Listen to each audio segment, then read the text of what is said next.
আমার ভাই হল বন্ধু হল হুজুর আকরাম সাল্লাল্লাহু আলাইহি সাল্লামের জিসিম মুবারক তো আছেই গো ভাই।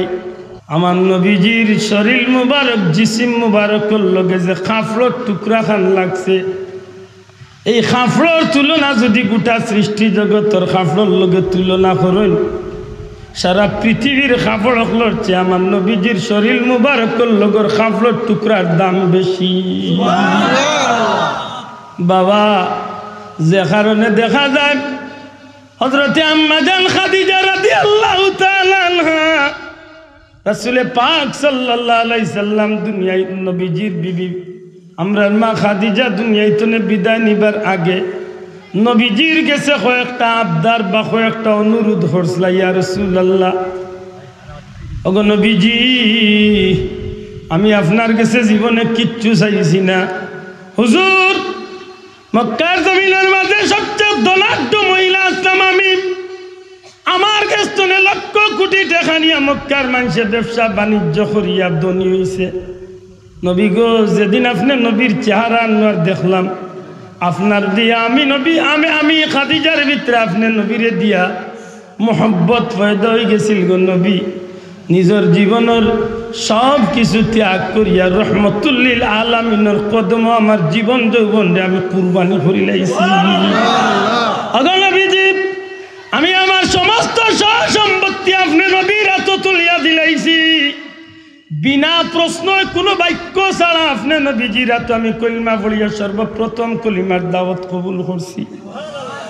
জীবনে যে খাদিজা গরুর কাম করছি না, ও খাদিজা আমি আমার নিজের ঘর আপনি নবীর লাগি রান্না করিয়া দীর্ঘ 3-4 কিলোমিটার জায়গা মক্কার গাড়ে হেরার মাঝে আপনি নবীর লাগি আমি পাহাড়ের প্রায় 25,000 ফিট উঁচা পাহাড়ের উপরে আমি খাদিজা আপনার নিয়ে খানি দিয়ে আইছি। হুজুর, আমি খাদিজার জীবনের কোনো চাহিদা নাই, একটাই চাহিদা হইল গো নবীজি, জীবনে মুখ খুলিয়া মন খুলিয়া কিচ্ছু চাইছি না, আজকে কিছু জিনিস আপনার কাছে চাইমু। আল্লাহর হাবিব দয়া করিয়া যদি এই জিনিসগুলা আমার দিবার ওয়াদা করেন, আমি খুশি হইয়া এই জমিন টনে বিদায় নিতাম চাই। আমার নবীজি ডাক দিয়ে এখন, খাদিজা কি এমন জিনিস চাইবাই?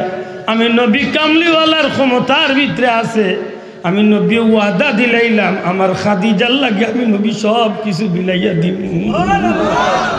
হুজুর, এক নম্বর হইল আমি যেদিন ইন্তেকাল করব, এই জমিন ছাড়িয়া যেদিন যাইম গো নবী, আমার বিশ্বাস আপনি নবীর তনে আমি বয়সে 15 বছরের বড়, আমার চুল ফাঁকি গেছে, আমার চোখের জ্যোতি কমে গেছে, আমার দাঁত নড়ে গেছে, শরীর দুর্বল হয়ে গেছে, হয়তো বেশি দিনই জমিনও থাকতাম না, নিশ্চিত আমি জমিন ছাড়িয়া যাইমুগি। নবী গো, যেদিন আমি খাদিজা জমিন ছাড়িয়া যাইমু, আপনি নবীর কাছে আমার প্রথম আবদার হইল, আল্লাহর ওয়াস্তে আমার মৌতের সময় নিকটবর্তী হইলে, আমার মৌতের সময় নিকটবর্তী হইলে আপনি নবীজির কুল মুবারকের মাঝে আমি খাদিজার মাথাটারে একটু রাখার সুযোগ দিবা। আপনি নবীজির চেহারা মুবারক দেখিয়া আপনি নবীজির জবানের কলিমার তালকিন নিয়া আমি খাদিজাই জমিন তুলে আল্লাহর নাম লইয়া বিদায় হইতাম চাই।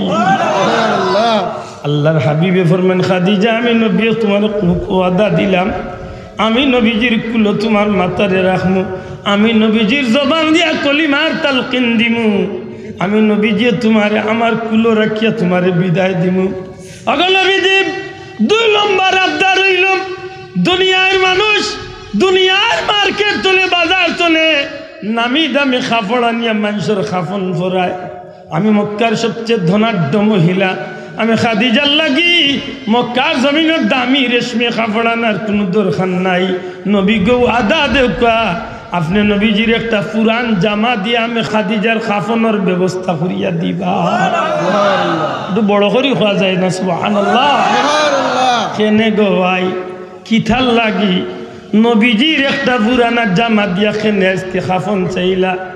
নবীজি ডাক দিয়া কইন, রে খাদিজা, কি কারণে আমি নবীর জামা চাও? নবী গো, যেদিন তনে আপনার লগে সংসার করি, ওই দিন তনে আজ পর্যন্ত আমার লম্বা জীবনে কসম খোদার গো নবী একটা দিন আপনি নবীর শরীরের মাঝে একটা মশা মাছি বইতে আমি দেখছি না, যে শরীরের মাঝে আল্লাহ মেশকে আম্বরের ঘ্রাণ পয়দা করে দিছে। আমার বিশ্বাস এই পবিত্র জিসিম মুবারকের লগে যে কাপড় টুকরা লাগছে, এই কাপড়ের লগে দুজখের আগুন পারত নাই। ইয়া রাসূলুল্লাহ, আমি খাদিজা আপনি নবীর জামা পরিয়া যদি কবর থাকি, কবরের আযাবে আমি খাদিজারে পাইত না, এই বিশ্বাসে আপনি নবীর জামাটা আমি চাইয়া। নবীজির জিসিম মুবারক, নবীজির শরীর মুবারকের লগে যে কাপড়ের টুকরা লাগে রে ভাই, আপনার আমার কাছে স্বাভাবিক। আফসোস নবীর সাহাবী হলে এর মর্যাদা বুঝছো নি না? বুঝছো আল্লাহ আছে মাতুকা, বুঝছো নি না? মা খাদিজা রাদিয়াল্লাহু তাআলা আনহা এতটুকু অগ্রসর হইলা কেনে? নবীর সিনার মতো চিনছ। জুড়ে হোক সুবহানাল্লাহ। আইজ যদি আপনি যান মক্কা শরীফের জান্নাতুল মুআল্লা, কবরস্থানের নাম কি দা? জান্নাতুল মুআল্লা। মক্কা শরীফের কবরস্থান জান্নাতুল মুআল্লার পাদদেশে আম্মা জান খাদিজা রাদিয়াল্লাহু তাআলা আনহার রওজা। মা খাদিজা রাদিয়াল্লাহু তাআলা আনহার কবরের কিনারা দিয়া যদি এখন পর্যন্ত গিয়া যদি একটু চক্ষু মুজিয়া যদি খাড়া হইন গো ভাই, সাথে সাথে আইসনে ১৫০০ বছর আগের স্মৃতিটা আপনার চক্ষুর সামনে বাসিয়া উঠবো। আম্মা জান খাদিজা কইছিল, ইয়া রাসূলুল্লাহ, আপনি নবীজি আমার জানাজার ইমামতি করাইবা। নবীজি ওয়াদা দিলে আমি তোমার জানাজার ইমামতি করাইম। হুজুর, আপনি নবীজি আমার লাশটারে কবরে শুয়াইয়া দিবা, আর কেউ যেন আমার লাশ কবরে না শুয়ায়, আপনি নবী আমার লাশটারে কবরে রাখবা। আইস্তনে ১৫০০ বছর আগে মা খাদিজার জানাজা করাইয়া রহমতুল লিল আলামিন ঘোষণা করিয়া দেন, আমার খাদিজার কবর কেউ লামিও না, আমি নবী কামলিওয়ালা আবার খাদিজার কবর লামিয়া, আমার খাদিজারে আমি নবী কবর শুয়াইয়া দিম।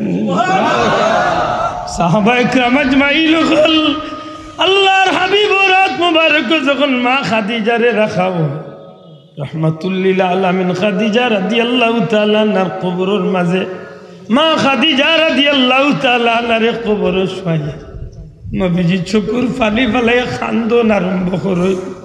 এক পর্যায়ে খালি খালি কবর তনে নবীজি তশরিফ মুবারক উঠাই আল্লাহর হাবিবর বিবির চোখের সামনে যখন দাফন করা হয়ে যায়, মাটি দেওয়া সম্পন্ন হয়ে যায়, নবীজি চোখের পানি ফেলাই ফেলাইয়া ডাক দিয়া কইল, আমার সাহাবী হল, তুমি তাই সব খাদিজার কবর খান্দা তুমি একটু সরিয়া যাও।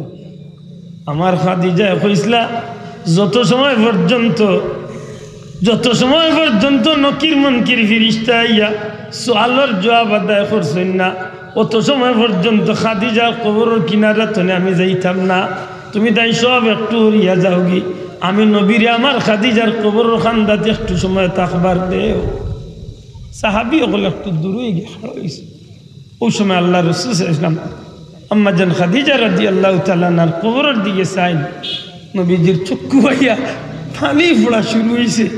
নবীজির স্মৃতির পাতার মাঝে এক একটা কথা স্মরণ হওয়া শুরু হয়েছে। হায় হায়, মক্কার জমিনও আমি এতিম, আমার লিয়ে আমার চাচায় গেছলা, খাদিজার লগে দেখা হয়েছিল, পরিচয় হয়েছিল, খাদিজায় বিশ্বাস করিয়া বিশাল সম্পত্তির দায়িত্ব আমার হাত দিলা, ব্যবসার লাগি দিলা, এমন কি সব স্মৃতিগুলা যখন মনে হওয়া শুরু হয়েছে, এক সময় আমার নবীজি জবান মুবারক দিয়া মা খাদিজার মহব্বতে চিৎকার করিয়া খান্দন আরম্ভ হয়েছে।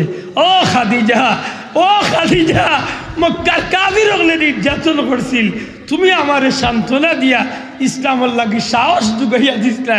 খাদিজা, আজকে তুমি আমারে একলা ভালাইয়া গেলাগি। খাদিজা কইয়া আমার নবী যে খান্দন আরম্ভ করছেন।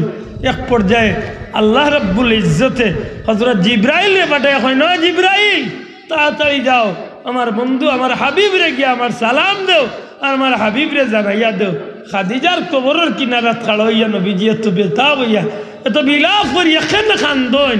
ইয়া রাসূলুল্লাহ, কেন আপনি মা খাদিজার কবর খান্দাতে এত বিলাপ করে খান্দন? নবীজি ফরমাইন, জিবরাইল, আমার খাদিজা কইসলা কবরের সওয়ালের জবাব কবরের মাটির চাপ, এই বিষয়গুলো যত সময় পর্যন্ত শেষ হয়েছে না অত সময় আমি নবী যেন কবরের কিনা না যাই। আল্লাহর হাবিব রে আল্লাহ জানাইয়া দেন, জিব্রাইল আমার বন্ধুরে জানাইয়া দেও যে খাদিজা আমার হাবিবর লাগি আমি আল্লাহর মহব্বতে জীবন যৌবন সম্পদ সব কিছুরে কুরবানি দিলাইছেন, দিনের স্বার্থে সব কিছু ত্যাগ করছেন। ই খাদিজার খবর আমি আল্লাহ ফিরিস্তা বাটানির দরকার নাই, খাদিজার পক্ষ তো নে আমি আল্লাহ নেকির মনকিরের সোয়ালর জবাব বুঝিয়া থাকলে জবাব দেখ আমার নবীজির শান এরা বুঝছেন কিনা।